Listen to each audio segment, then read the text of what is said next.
Hello, my dear students. In this session, we are going to discuss a lesson Opportunities for Youth. This is taken from our intermediate second year English textbook, Unit 5, which is written by our first Prime Minister Jawaharlal Nehru. Did you ever face a situation where your thought and action were different and contradictory? If yes, what was your state of mind in such a situation? Did you feel tense or not? Was there any confusion or not?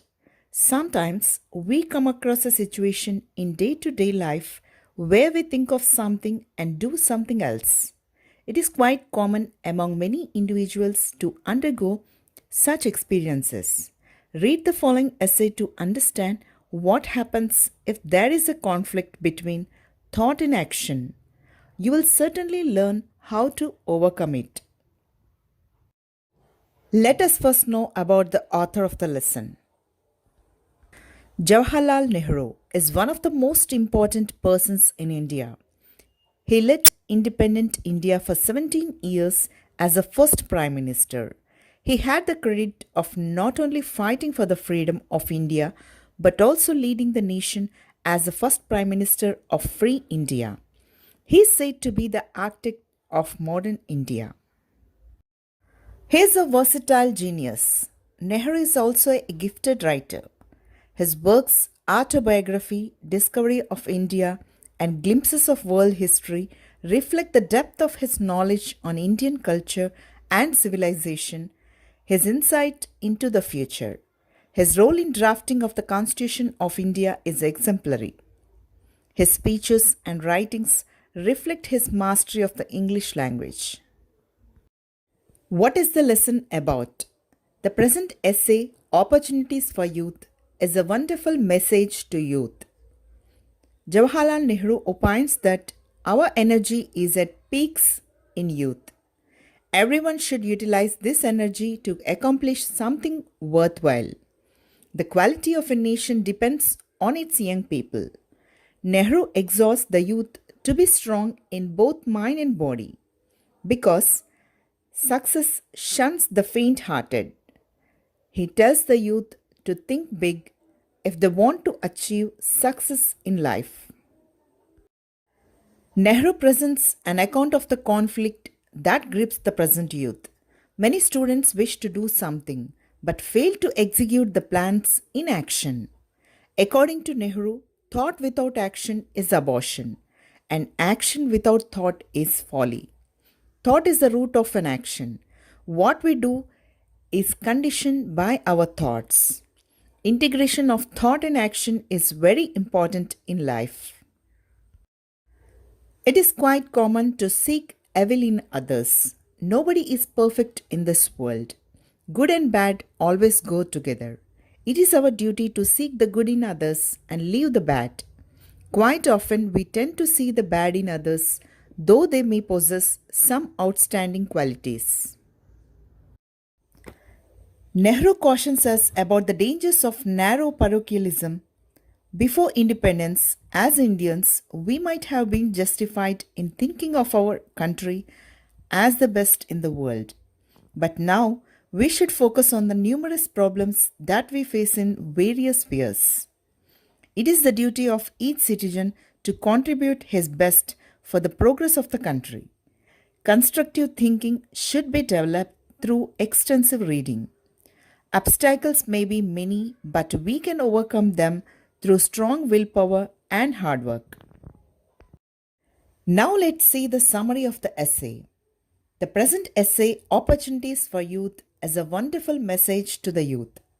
Jawaharlal Nehru opines that our energy is at its peak in youth. The essay deals with the significance of coordination between thought and action, which is lacking among young people. Nehru explains in a very clear manner how integration of thought and action is necessary. He stresses that putting one's thought into action is far better than making speeches. Every work we undertake should be preceded by a meticulous thought and plan. If it is not done in such a manner, it results in adverse result. The whole effort will become a futile exercise if thought and action are not hand in glove with each other. He analyzes the concept of happiness. Those who are strong in mind and body will lead a happy life. According to him, happiness is an inner state of mind. It does not rely, as many believe, on the outside environment.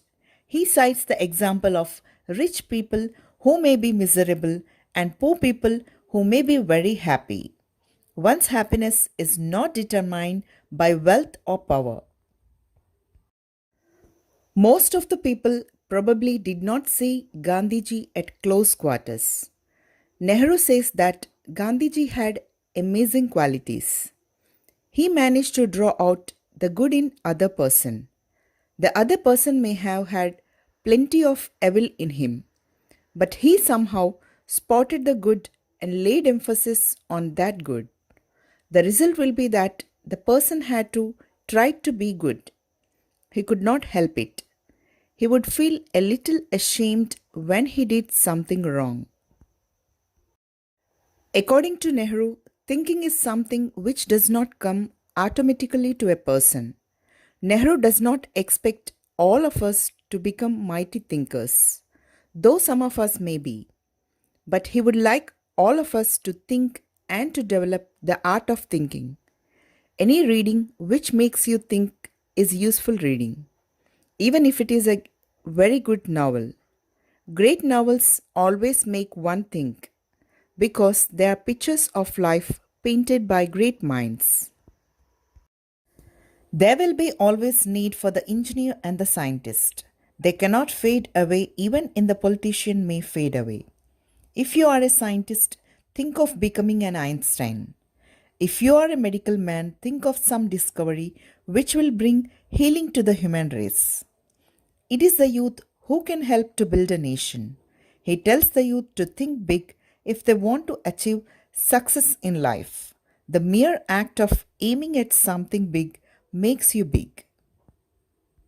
Hope you understood the essay, which is a message to all of us. Thank you for watching this. Do like, share, and subscribe.